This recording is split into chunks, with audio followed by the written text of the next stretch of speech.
Nature is the soul of this planet. Look how great is water presents. Seas and waves,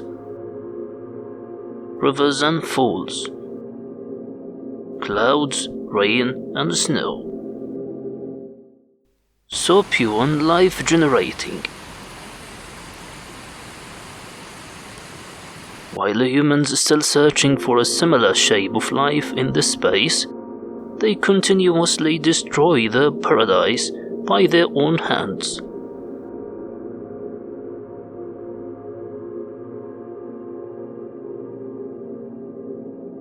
I'm so sure they will lose, and Earth will win.